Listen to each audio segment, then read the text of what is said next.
May all beings be well, happy and peaceful. May all beings be free from suffering and causes.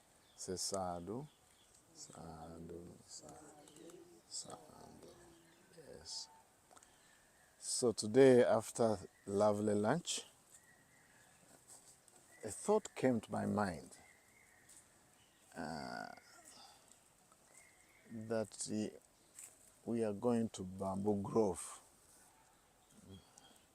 And I just remembered what discourses the Buddha gave. One that came to my mind is very, very important.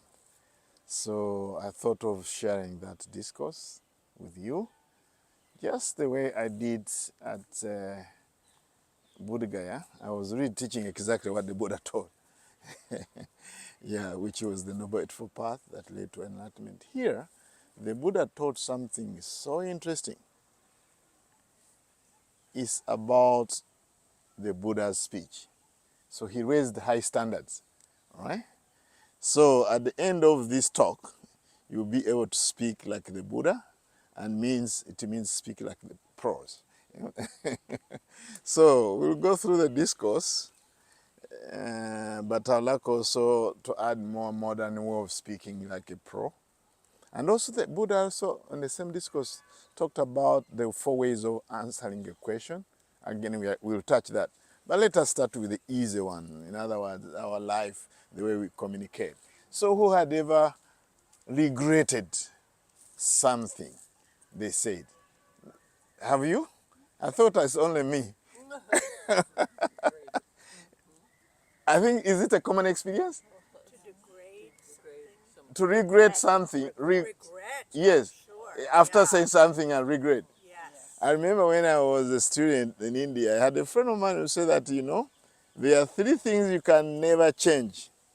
And he started to say, one is a speeding arrow. Once the arrow is released, you cannot catch it.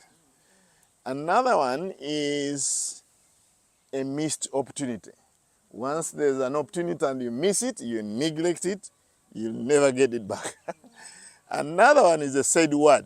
Once you have said it, you can just say, okay, sorry, but you have said it, you cannot say, It's one of those things with the email, But in the beginning of email, I think AOL could give you time and decide whether you want to send it or not. But once you have clicked send, no. You can just write, maybe I send it by mistake or what, but it's too bad, it's gone. You cannot delete a sent mail, So the same thing, you cannot delete the words we have said. So now, the discourse the Buddha gave here, really you won't be able to regret once you've said something. So I'll go through the sutta, but let me tell you some of the modern communication that can help you to really communicate very well. One of them, and I love this kind of communication, one of them is called honey first and vinegar later. Like a honey first and vinegar later is that you communicate in a way I say, oh, I really like the way you prepared a cup of tea for me. That's honey. And the vinegar, but it was too much sugar.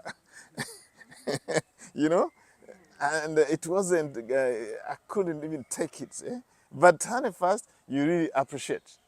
Yes, how kind you are. That's the honey part of it. That's one kind of communication that can help you to speak like a pro. Another one is called save face communication, saving face.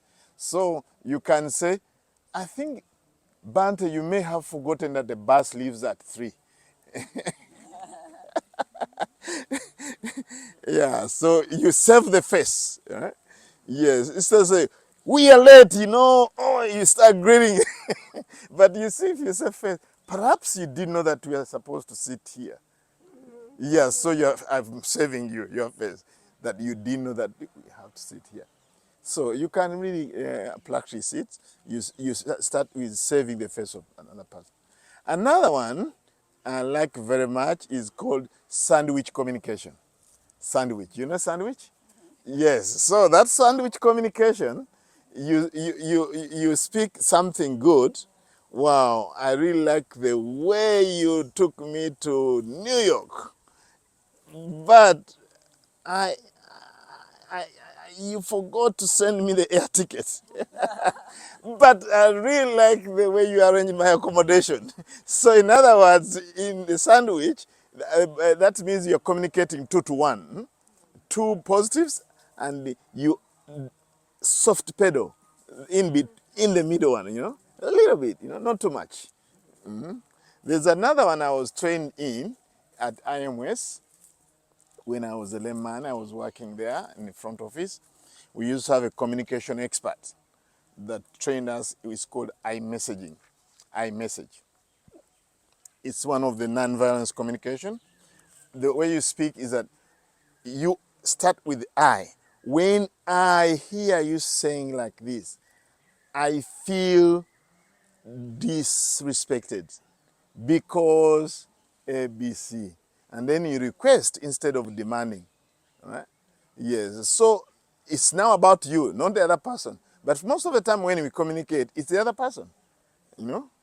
And in this kind of iMessaging, which modern communication skills, when we communicate, we put ourselves in the center.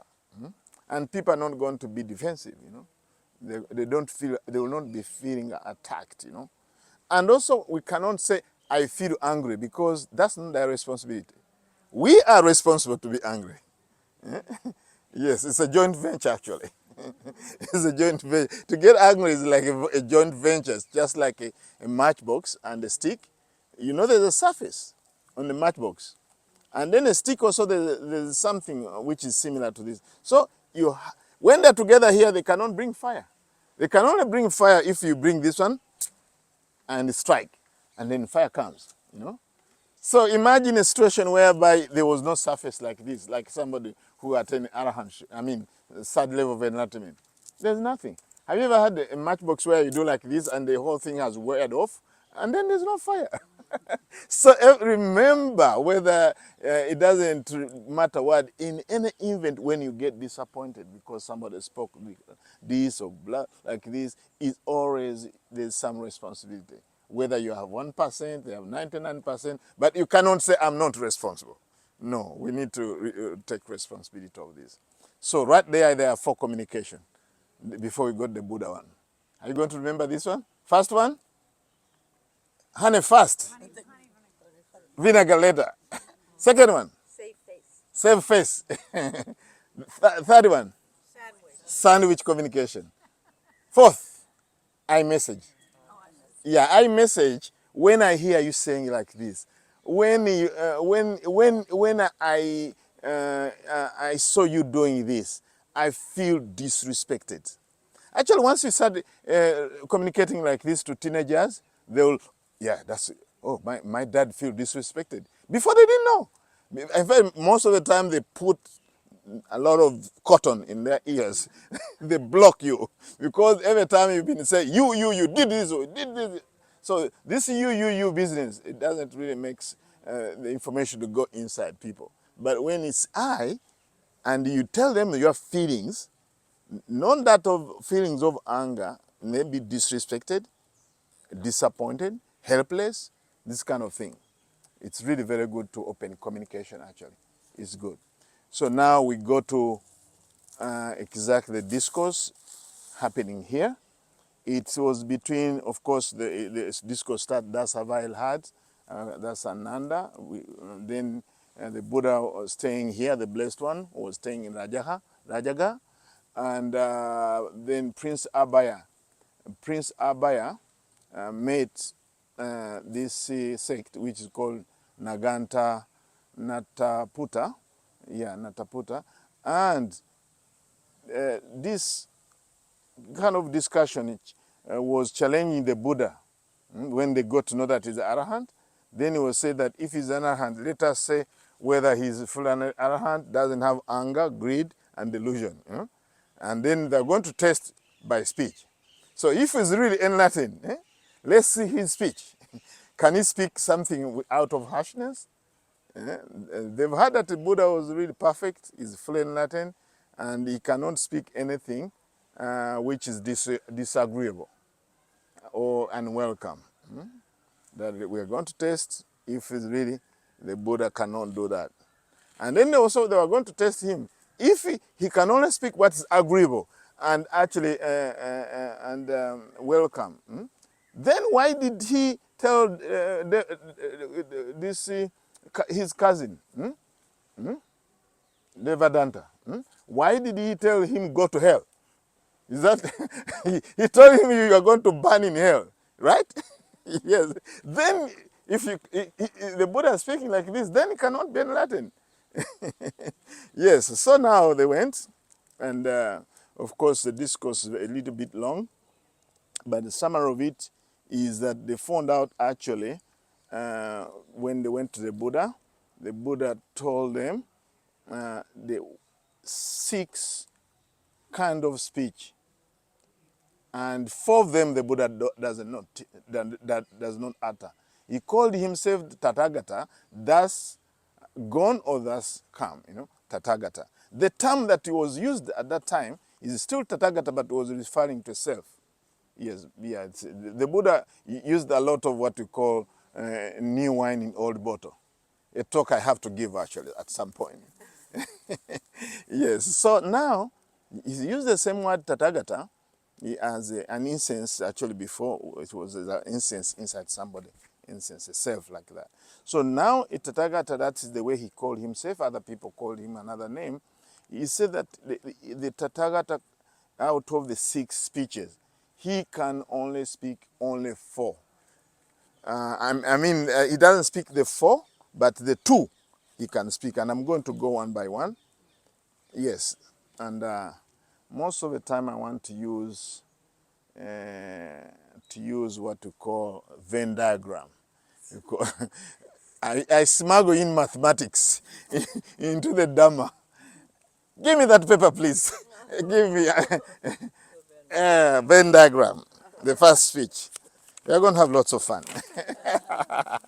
Okay, we start with what it doesn't. Okay, speech number 1 and speech number 2. I told you after leaving this place, you have 10 ways of speech, and you choose which one you can choose. You are going to be a pro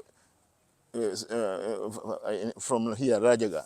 That's when you are going to be to start speaking like a pro. In other words, like the Tathagata. So now, the first one, let's talk about something which is untrue, untrue, incorrect, incorrect, incorrect. Another one, unbeneficial. In other words, unbeneficial is not connected to the goal. It's not connected to enlightenment. It's not connected to renunciation. It's not connected to happiness. It's not benefiting anyone. Nobody's benefiting. The Buddha doesn't talk like that. He doesn't talk something that's untrue. He doesn't talk something which is unfactual. That's what I put in the center here. Okay? So now, on one side, as you know, when I divide like this, on this side is negative, on this side is positive, okay? So here on the negative side, what's the negative speech? Is unwelcome, disagreeable, okay? On this negative side, I'm saying unwelcome, unwelcome. And on that side is going to be unagreeable or disagreeable. Disagreeable, disagreeable, okay? So on this side. So the Buddha can't speak of that. He doesn't speak something which is untrue, unfactual, and beneficial, unwelcome, and disagreeable. He doesn't speak. That's one kind of speech. The second kind of speech is the opposite of this. I told you when this is negative, the other one is positive. So what's the opposite of unwelcome? Is welcome. Welcome. What's the opposite of disagreeable? Is agreeable. Agreeable. So now the Buddha also doesn't speak. The Buddha also doesn't speak this kind of speech. Even if it's untrue and factual and correct and beneficial, even when it's welcome and agreeable, he doesn't speak. Okay? So please don't. First look at it. Is it what you're speaking? Even if it's welcome and is agreeable, but as long as it's not true, it's not factual and beneficial. So now allow me to use a big part of your book because other people cannot see from here. Enjoy. Yeah, so now, can you see all from here? Yes, because for me, when I was a student, and when I had all the 6, it was baffling for me. And I said, no, let me use mathematics. You'll never forget this once you use mathematics, okay? We go to the rest of other talks. Okay, again, another Venn diagram. Another Venn diagram, okay? Then we put in the middle of the diagram, I'm going to put something here. So it is true, the first one, then it's correct or factual, okay? Then and beneficial, and beneficial, and beneficial. You see, it is true, correct, but is unbeneficial. On this side, I'm going to say do, because it's the same, like before. Also, I'm going to say do. In other words, unwelcome and disagreeable.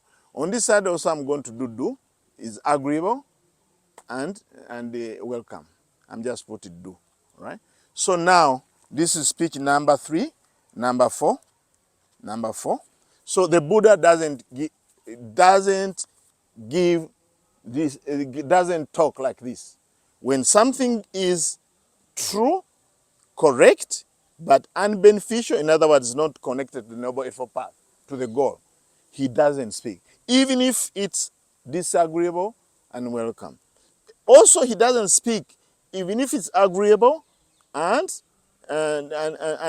welcome, so long as it's unbeneficial. The key is whether it's beneficial or not. Is it connected to the goal or not? That's very important to remember. So those are already 4. These 4, the Buddha doesn't speak. So now we are going to see exactly what the Buddha speak. Yes, that's the good news. You're going to speak like prose. Now, I'm going to use a lot of your book. Okay. Sorry about that. No, it's all right. Keep going this way. Okay, we're about to finish. Okay, this is the last one. Again, this one, I use a lot of coordinates and Venn diagrams. Okay, number 6. Okay, so in the middle is true, correct, or factual, and beneficial. Okay, so now do. This is what the Buddha speaks. Now, the Buddha can only speak if something is true, correct, factual, beneficial, but on this side it's unwelcome. Is what? Unwelcome. On this side also is disagreeable. That's what happened to when he was speaking to Devadatta. You go to hell. It's true. Because of his behavior, he saw his karma, that he cannot stop him from going to hell. It's also factual, because it's really in sync with the law of karma. I told you, the karma is not about punishment or a reward, it's the way how things, and also it's beneficial. Then it, in the ears of Devadatta, he didn't like it, and people didn't like it. And in many other talks, the Buddha say, you empty-headed. Hey, sometimes he talks to disciples like this, who distort his teaching big time. He say, you empty-headed. Did I ever teach that consciousness moves from one life to another? There's one monk actually who asked him, you're telling monks not to avoid essential pleasures, not get married, but let people enjoy their marriage, but they can attain the first level of enlightenment, second level of enlightenment, third level of enlightenment. But why did you refuse us to enjoy sensual pleasures? Again, the Buddha scolded him, So the thing is that the Buddha knew that even if it's not welcome and it's disagreeable, so long as it meets this criteria. But there is one caveat here, is Buddha does it at the right time. Right time. For me, even I've had right place. Right place is also very important. Right place is very important. Yes. I remember when we were celebrating 20th anniversary, a friend of mine, I asked him to give a talk. And he's very spiritual, but he's caught up in ultimate reality and relative reality. So in his opening talk, he said that Bhante is started all his delusional stuff, like everything is impermanent. After 100 years, all his Uganda Buddhist Center is going to be a ruin. What? Do you think the children who are orphans and who are really poor, they need help? Is that what they want to hear, that this center is going to be ruined? I nearly wanted, because as a monk I have to restrain a lot, I wanted to go and tell him, are you going to die? Don't eat this morning. Don't eat lunch and dinner. Spend here about 1 month or so. But I restrained him myself. Instead, I decided to teach this kind of teaching, that even when it's true, it's true. It might end up in ruin. We are visiting ruin, but doesn't stop you from doing good. Yes, even cleaning yourself. I think I would have given him actually even a simple one. You know that he's going to eat dinner, but why is he brushing his teeth? That's what happened. I had one time a volunteer from Connecticut, and she came actually to volunteer at Uganda Buddhist Center. And she had a boyfriend from Uganda. They met in USA in Atlanta. And the boyfriend is Christian. He has a car, which is white one, red BMW. Very clean. And this guy, even when he came to the temple, he never entered. He just stayed outside. But his car is very clean. But this volunteer of mine is a Buddhist, and his car was dirty, and I told him to be our secretary, in 2009 when I had just started. 1 week, 2 weeks, 3 weeks, 4 weeks. I say, Bhante, you have to ask this question. I was so curious why his car is dirty, never washed. Then I asked her, why you do not wash your car? She said, Bhante, everything is impermanent. I say, here we go. This is what we'll talk about. It's called, you've heard about a term called spiritual bypass? Yeah, that's spiritual bypass, big time, right? Yeah, definitely. So now, I waited for the right time. I know it's true, it's beneficial, but it's unwelcome.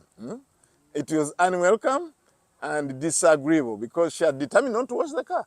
So, but I waited for the right time after a cup of tea and all these kind of things. And then I said, I'm very curious why your car is that all the time.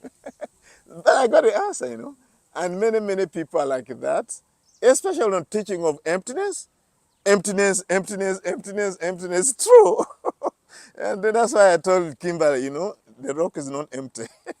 You see, form is empty and empty is form. When we are leaving the cave, I said, no, be careful about your head. Okay, now we go to the other side.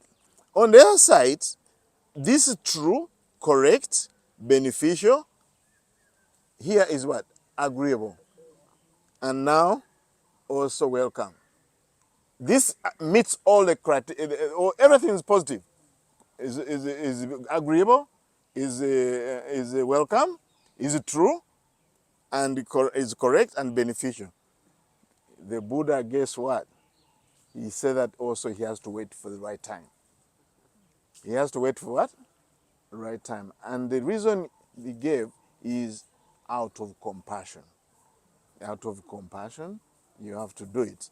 And in that discourse, the Buddha is talking about certain things that we do.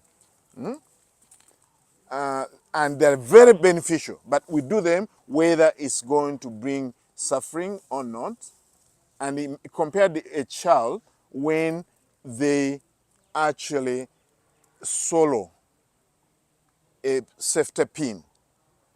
And when they've just swallowed the safety pin, it hasn't reached here. And then you go and poke your finger in the throat and pull it even when it means to draw blood, and get the safety pin from that child. That's what you should do because it's beneficial for long-term benefit. You have to do it even if it falls on this side. Why are you doing that? Why are you getting the safety pin from the throat of a child? Because you have compassion. It's beneficial for the child. But if you say, oh, you're going to cry, she's going to cry, and then it reaches here, again, more problem, a lot of complication, maybe surgery. So this is actually very, very important. I've seen many, many people, and in our life, we speak things that we regret later because we don't have this template. I'm telling you, if you really internalize this template, you are going to always have mindfulness before you speak. And then you decide for yourself, is what I'm speaking, is it the right time? And if it's not the right time, wait. There's no need to blot out things and blot out things. Yeah, and then after that, you regret. The tongue, Buddha called it verbal dagger. The dagger. In one discourse, again, the Buddha is talking about, here we go. You can always take a picture and share with the group. So now, the Buddha, wherever he left the monastery, he would say,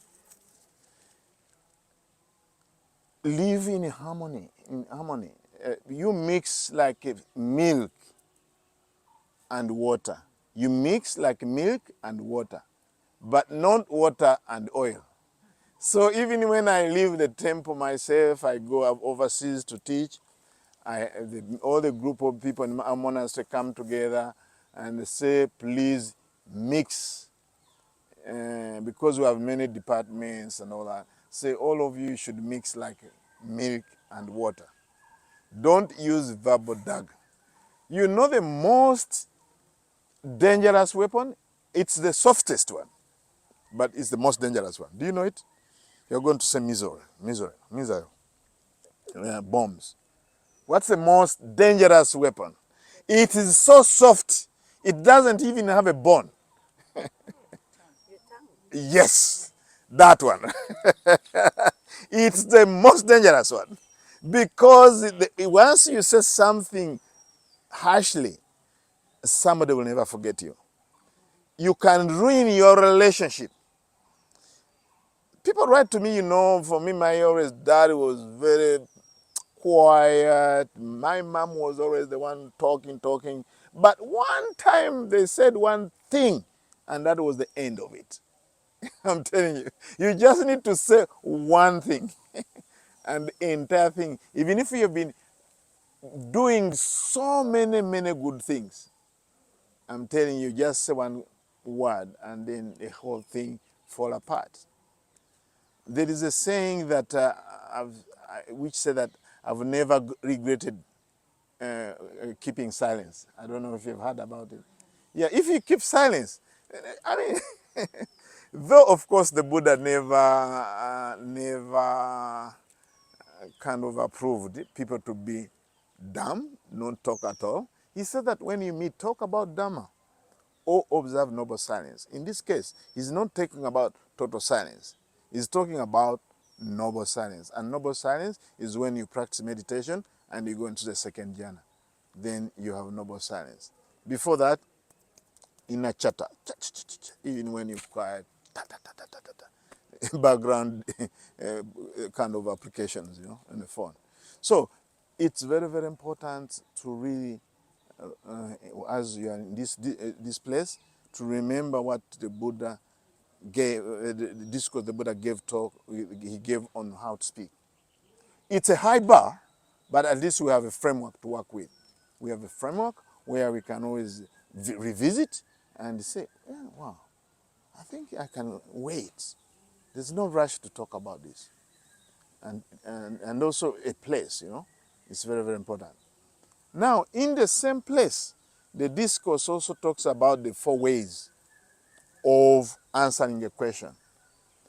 The 4 ways of answering a question is, the first one is yes or no. If somebody asks you a question, you should know that the answer to the question is yes or no.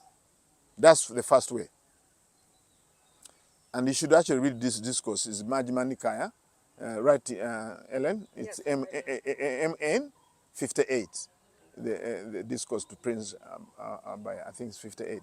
So now, the second way of answering a question is give some explanation. Give an explanation to the when somebody asks you a question. Don't just say yes or no. Just explain a little bit. I think we'll get some of the examples of these questions. And now the third way of answering a question is asking a counter question. Asking a counter question. Like, how do you do? You don't say I've been building houses or schools. How do you do, BJ? You just answer, how do you do? Right? Yeah, you just counter question. Do you believe in God? Then I ask you, do you believe in God? Then you will tell me what's your God, and I tell you. So it's very, very important. And now the last one, which is even very important because we find it all over in the Buddhist teaching, is to be set aside. You don't have to answer every question you're asked. You have to set aside this thing, you know. And many times the Buddha was asked, is the world infinite or infinite? Is it the Tathagata? What happened to the Tathagata once he attained enlightenment? Does he exist? Not exist? Both exist and not exist? Neither. Those are typical questions of the Buddha, or Buddha putting aside these questions. Another one is the soul and body, same or different. We call them 10 unanswered questions. Not unanswerable, unanswered questions. The Buddha never answered them, and he gave a reason why he didn't answer them. He gave a reason why he put them aside. Some of the reason is psychological reasons. It doesn't fit very well in psychologically, just like asking how many wings your daughter has. It doesn't girls don't have wings. It's psychologically misplaced. Yes. Yeah, even for pragmatic reasons. It's not connected to the goal. No? It's not connected to the goal of liberation. That question doesn't lead to enlightenment, doesn't lead to let go, it doesn't lead to all this kind of thing. Yeah, of course, also for some questions, there's no way of knowing. The Buddha had a way of knowing, you know. But this question, there's no way how to know, you know. How are you going to know whether this world is finite or not finite? And in fact, even the Buddha, when the Buddha was asked some questions, like Maluncha Putta, discourse on Maluncha Putta and other discourses, even in Mahayana they have these questions. I think there are 12 of them. In Theravada there are 10.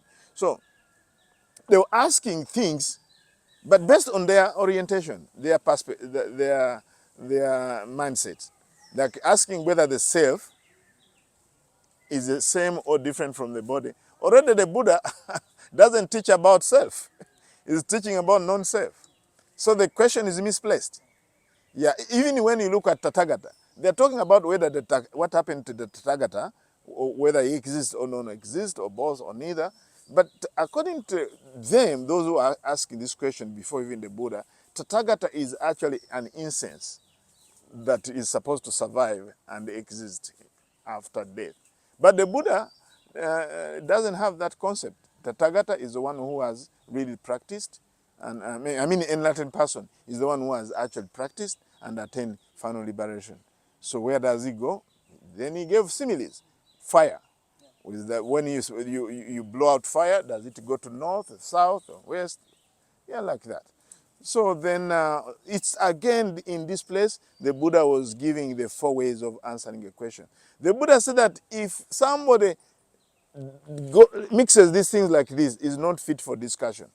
Let's say if they ask a question, the one which require yes or no, and you start explaining, then you are not fit for discussion. Or even somebody asks a question which is to be put aside, and you try to sweat bullets, try to answer it, also you are not fit for discussion. You're not fit.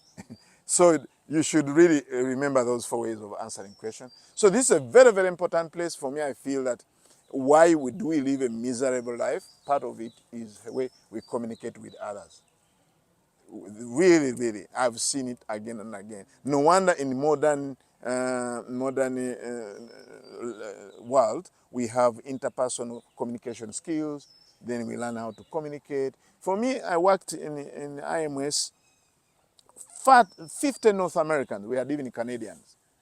And at some point, they had to bring a communication expert. During our meetings, we had people who are like managers of the kitchen, manage the housekeeping.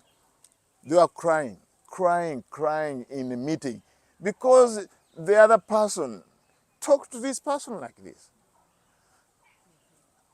I give you an example, but this happened in Uganda.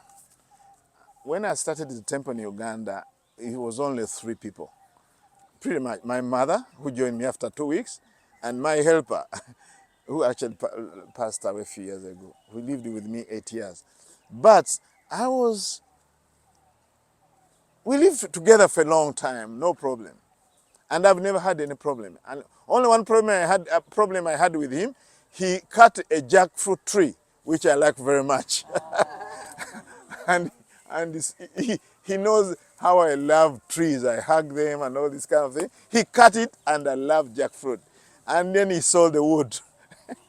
Ask him why you cut it. He said, no, it's on a boundary. We thought that maybe it's encroaching on the boundaries. I say, you guy, never do it. That's the only thing. 8 years. So now, at some point when I was in Kampala, I'm just illustrating how speech is really can really dismantle relationships. That's what I'm illustrating. Now, I got a call when I was in Kampala, the capital city of Uganda, that from Geoffrey. He was called Geoffrey. Bhante. He said, hey, why are you calling? A little bit too late. Say, Bhante, I'm leaving the temple. I said, why? I'm leaving, Bhante. When are you coming back? I said, I'll come back maybe at 9. No, you won't find me here. I'm leaving. I said, why? You know, your cousin told me that I'm a dog. Your cousin, I have a second cousin who used to be a temple coordinator. He called him a dog. And I told him, what? Yes. He called me that I'm a dog. I said, do you have a tail? He said, no. Then where are you going? Where are you going? I told him, don't believe what other people talk. So that's why people can even leave a relationship. Me, I had no problem. I had no problem with him, you know, except cutting the tree, and I forgave him. But it's going because somebody spoke something. So that's why I say be very careful about your speech. I think if there's any takeaway, really learn how to follow Buddha's footsteps on how to use your tongue. Don't use it as a weapon, use it as a tool. Darling, I love you. That's wonderful. It's a tool of communication. But if we're going to use it to dig in, it pierces. There are some people who say words and they just pierce you like this. Have you experienced that one? And the Buddha gave a template of the right speech. It has to be true. We can even add on that to that what we talked about. It has to be true. It with kindness, and also harmonious, not divisive, and also meaningful. Even in people who speak blah, blah, blah, blah, unmeaningful speech, it just wastes people's time. Have you ever experienced somebody every time they even repeat the same thing they've told you? Every time you talk to them, they repeat the same story they told you, just wasting time. And there are some people in my life whereby you have to plead, please, please, please. They don't have full stop, they don't have a comma, they just keep on talking and talking and talking. Every time I've left them, I feel so bad because you don't know where to stop them. They just keep on talking. Some of it is just repeating the same thing they have told you a month ago. And then when you talk again, there's something so meaningless speech. So these are the speeches that we have talked about, we've touched about for ways of answering your questions. I hope you remember them. And there are so many discourses actually that comes up with that. And we talked about the 6 ways which I've illustrated with the Venn diagram. Ellen will share with you. Also, we talked about the modern kind of communication that actually we can use. So I think this is a good, for me I feel such a joy. The Buddha giving the same discourse. Who am I to really go through exactly what he was talking to his disciples? So I feel a lot of joy to share with you. Thank you very much for listening. Yes, yes, thank you very much for listening. So now I'm going to open it to question and answer session. If you have any question. Yes. So you said it needs to be the right time and the right place. Yes. When you speak this difficult thing to someone, but how do you know if it's the right time when they can receive this teaching?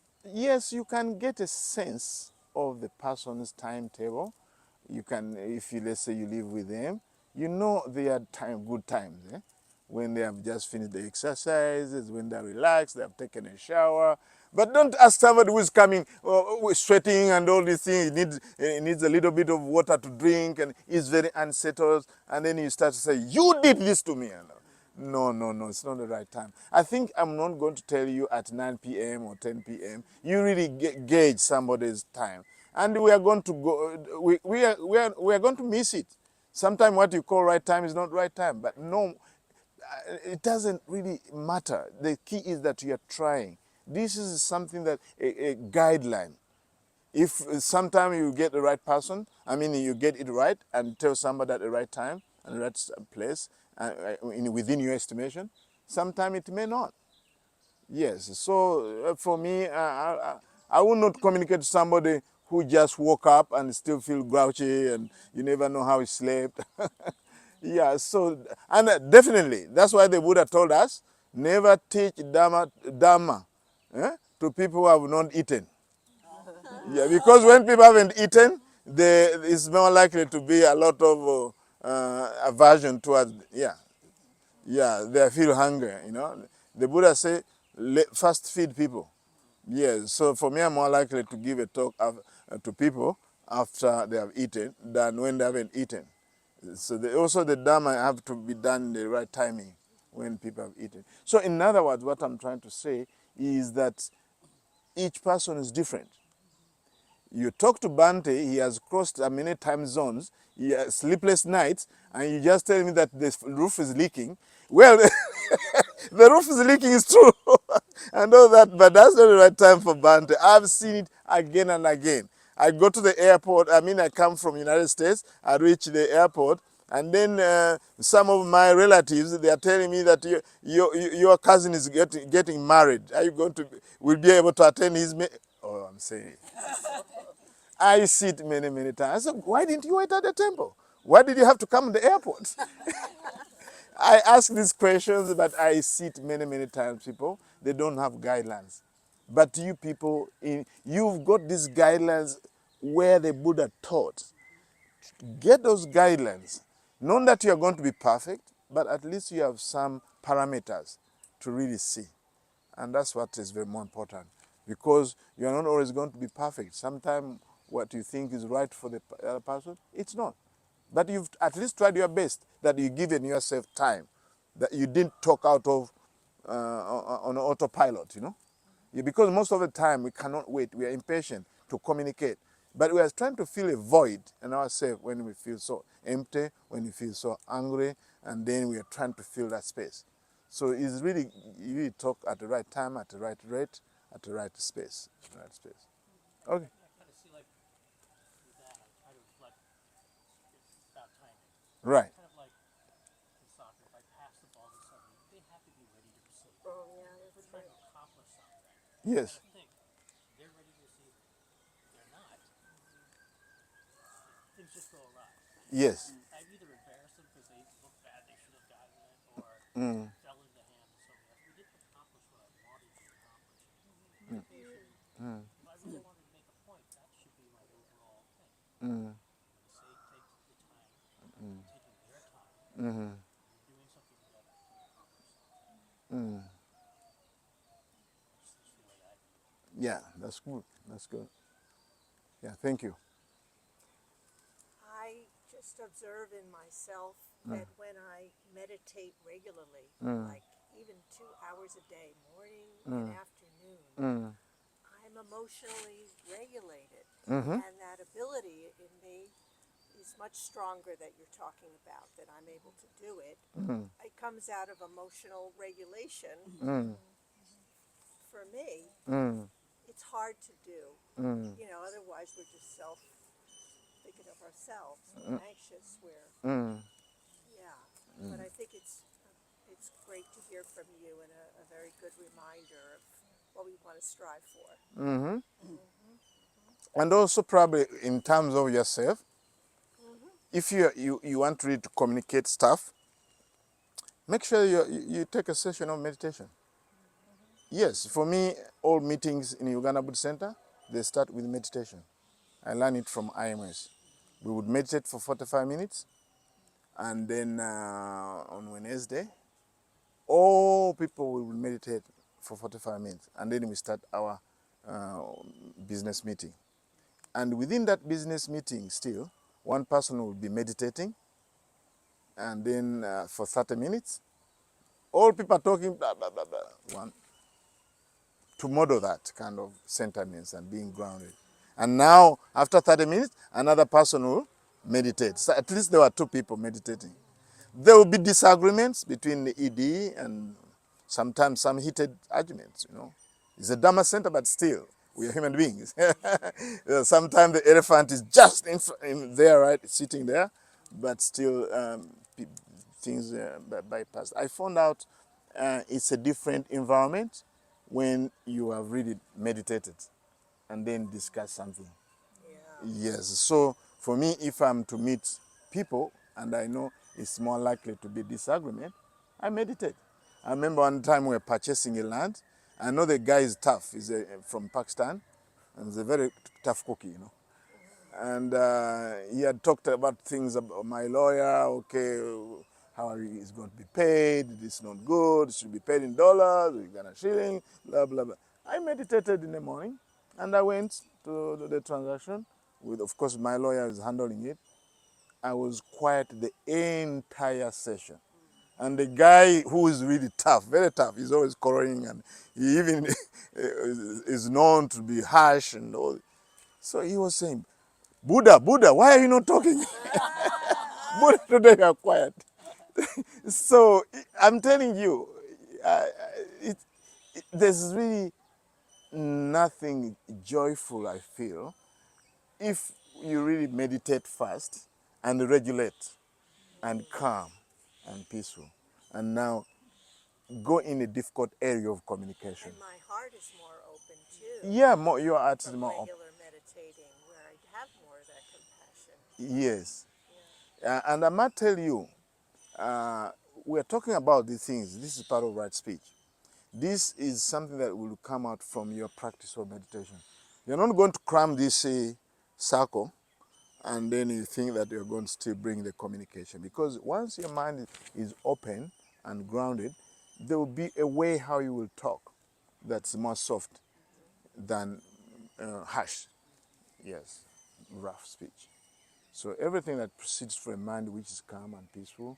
And also, most of the time, this is what I've learned actually over time, is not so much of what you speak, but how you speak. Yes. It's always how. And how is going always to come out. It's always going to come out whether you are charged with anger, greed, hatred, and delusion, and fear. It will come out definitely. But if you are coming from a place where you are peaceful and calm, you will still put across the point, but you're in a more calm way. It's about the how, not so much of what. Yes. Okay, any other question? I have a question. It's not on speech, but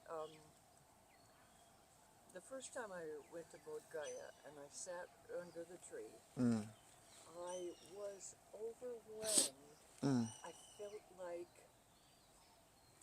I said, did Buddha, did you know it would take so long for humanity to understand your teachings? And the same thing happened when I came this time. I felt almost like we as people have let him down somehow.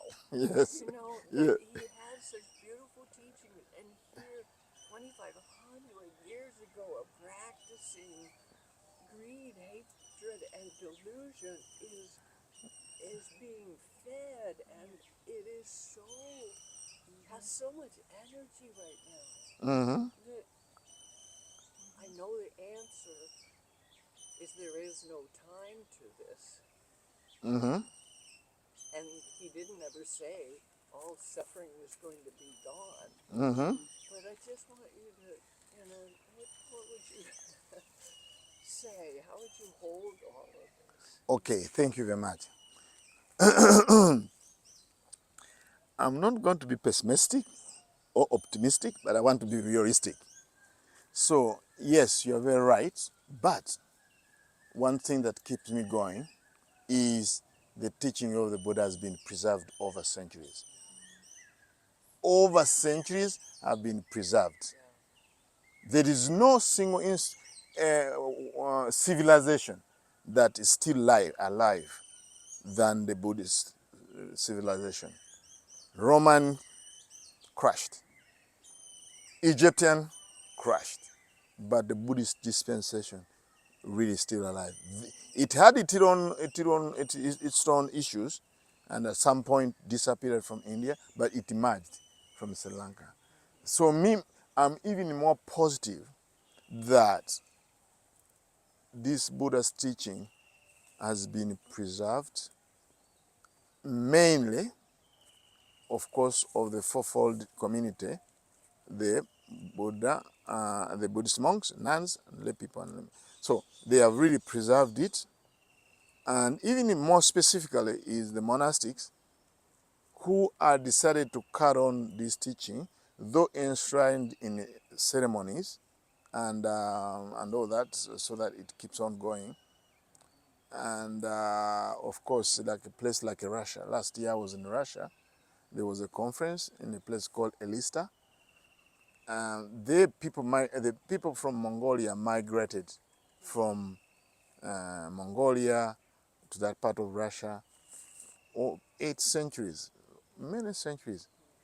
And during the time of Lenin, he completely dismantled all these religions. And what they did, he was to put a picture of Lenin in front of the altar, and they practiced Buddhism under shamanism. So whenever they were asked, what are you practicing? So we are practicing shamanism. So then, now they have even a Buddhist university. They have many monks and nuns. Who thinks about Russia that it will have all that? They have 3 states that all Buddhists. Even at the airport, there's actually a Buddha statue. So I've seen places like Australia, whereby even the streets are named Nirvana, Karma, and all that in Western countries. So I would be walking, and then somebody will be driving a Jaguar or whatever. They do like this on a steering. So I just see that actually, in many ways, there is a revitalization of Buddhism with the technology. Of course, technology also is terrible, but actually it has helped us to spread the Dhamma and really make it accessible in a wider community. So for me, I'm on a very realistic side that, yes, Buddha is disappointed maybe, especially in Buddhist country, and that's why I'm going to be realistic, because in Buddhist countries, where like traditional Buddhist country, they get carried away. They get carried away big time. Yeah, big time, and build many monuments, and when people are starving, when actually would generate real stuff to the personal suffering. And that's what pains me, that there's so many people need to be helped, but then a lot of funding go to build a big mound amidst people who really need to feed.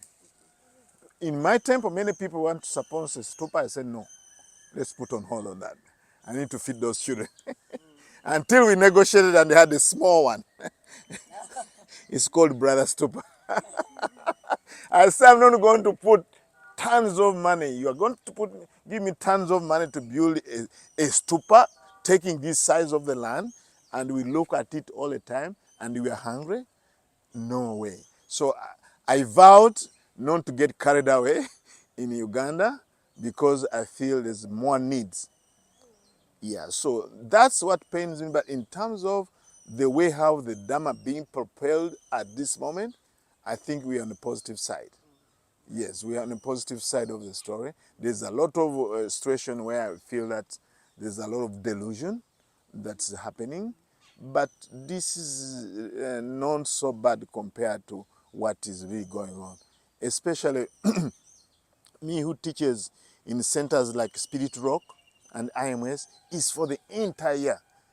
After 2 days, you see the whole park full of cars, in the United States. So then I still at Spirit Rock. So I just feel that many people practice Dharma in the West. Even they may not call themselves Buddhists, but many people practice the Dharma, including clergy. I go to Japan and I see people, Bishop of New York. I see nuns from Norway. They have veils, but they're talking about Vipassana meditation. When I was in West Virginia, we had these Benedict monks. They come and meditate. So I just feel that look at it, Buddhism doesn't force people to come into their fold, like other religion. You know that. But still, with that, even the peaceful approach, so many people have come to the Dhamma.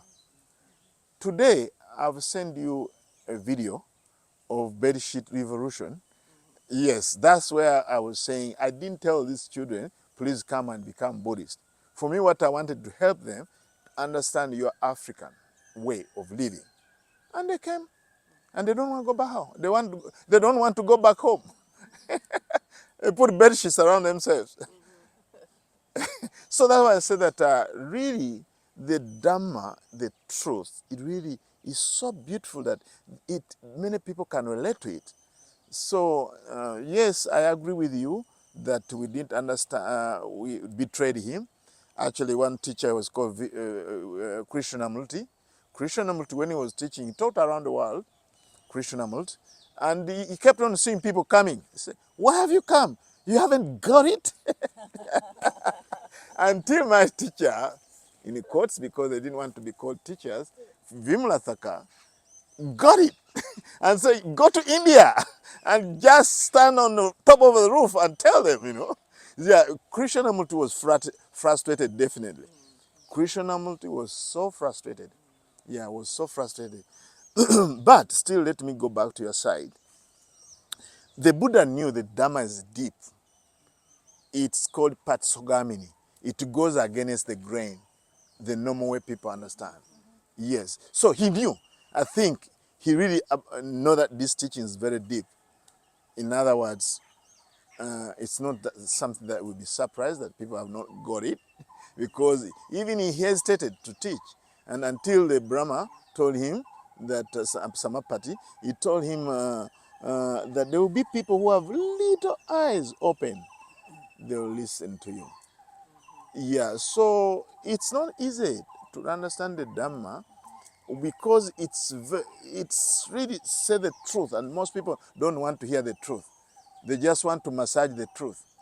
Yeah, so those are the challenges I'm facing in Uganda, because people ask you, do you believe in God? Then who created you? And people discard the Dhamma instead of really actually knowing what it is.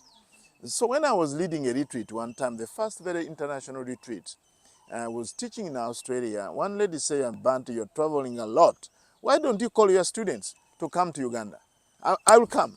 So then he organized people to come to Uganda.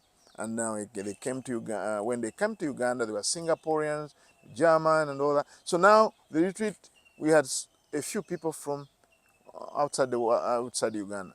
But I had made good friends with fathers, with callers, with the nuns, with veils. They were actually educators. They were professors at University of Kisubi.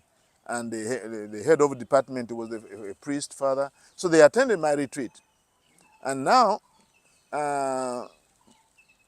before they accepted to attend my retreat, they say we are not going to attend this meditation. It's led by a monk and is a Buddhist. We are going to convert. People really in Africa, they freak out. They don't want to learn anything new. They are afraid of being converted. I said, no. So now I told them that, okay, if you learn English, do you become an Englishman or Englishwoman? But you're speaking in English. Are you English? No. I say, you're not going to convert to Buddhism, sorry. Another question, when you speak English, do you forget your language, Luganda language? Luganda, Baganda, Muganda, you remember? No, we don't forget. Once they asked this question, they came, all of them. The first 2 days, they're sitting on a chair, and for us, we are sitting on the ground. He said, can we also sit on the ground? I said, of course, yes. So then, the nun I found, he was from Zambia, very senior nun, head of their monastery. Bhante, I have a question. We are here 2 days. The retreat is 7 days. 2 days passed. You haven't talked about God.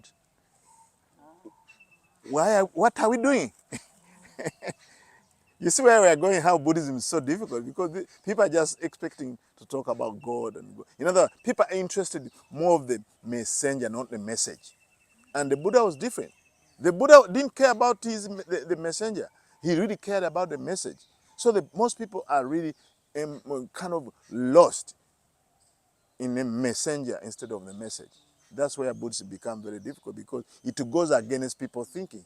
Most of them thinking about the messenger, not the message. To go to the message, it takes time and also honesty. So now, the nun said that, I do not understand why we are here actually. I told him, oh, I say, actually, all the time these 2 days, I've been talking about what God told us to do. God told us to love each other. Again, she said, you're right. So she stayed on, and then at the end of the retreat, he said that, can I be your disciple? In Vel. Where, can you give me the address of it? Yeah, so in other words, if nuns with a veil, from a very senior nun is a teacher, head teacher, is a professor at the university. And then those people studied those stuff very well, theology very well. But if after 7 days is able to be convinced of the Dhamma, so I'm very positive the Dhamma is still very precious even now. People get it. I've seen many people. I teach at the university in Uganda. They told me like 5 lectures. Come and give 5 lectures. I give meditation. First it is 5 minutes. I say, okay, 5 minutes enough. They say, no, 10 minutes, 15 minutes, 25 minutes. I said, no. I can't go beyond that, because the father, this is the class of the father, He has to go on with his lecture. So people are really a thirst of the Dhamma. I've seen it happening. After like teaching, these people are head of department, and then their fathers, they have to lead their services. One father went and said, I really applied what you taught us in the boardroom. And now I led the mass, and I've never seen such a receptive audience like this. But Bhante, I have a problem. I have a big problem. Mindfulness is not part of our liturgy. Am I not against my Catholic thing, So I've seen that. For me, I'm really actually on a very realistic life. Buddha will not be disappointed when you look at exactly how the Dhamma has spread. Yes, he will first make his way to Uganda. My boss will come and see what I'm doing in Uganda. Will say that I don't have a big stupa, but I have all these children around me sitting like this. That's so sweet. Anyway, that's enough. Okay, please. Any question? No. Any question? Okay, please. Sorry, I haven't really thought this one out. Is compassion Buddhism Sorry? Is compassion Buddha Buddha nature nature? or human nature? Buddha nature or human nature? Is it just, what is it? People talk about human nature often in terms of the negatives. You know, it's human nature to be desirous. It's human nature to be, hate, to have greed, to have this. Is it human nature to be compassionate? Is loving kindness part of human nature? Or is it the Buddha nature inside of us? Yeah, actually, these states of mind, we have a potential to cultivate these states of mind. But what stops us from cultivating these states? Because of defilements, they lie on three levels. The mental defilement, whether it's cruelty, aversion, all mental defilements have three levels. One is called transgression level. That means we physically or verbally act out, and then we can really be cruel to other beings, right? So that is part of the human being who are not enlightened, the ordinary people, right? All ordinary people who are not yet enlightened, they will have this way of transgression. And now the next level is obsessive level. They are not acting out, speaking, or they are not physically doing something, but when even they are meditating, the mind is being obsessed either by fear, anxiety, cruelty, which is the opposite of compassion, attachment. So it's just obsessing the mind. And then the last level is called latent level. Pali name is called anusaya. Anu means along. Saya comes from the verb sayati, which means to sleep. So sleeping along, just waking up and waiting to be woken up. Hey, wake up. So it's just like a bamboo tree. You see what you're seeing here? Is actually the leaves and all that. This is on a level of a transgression, right? It's big, you know. But you see on the stems, that will be the obsessive level. It's obsessing you.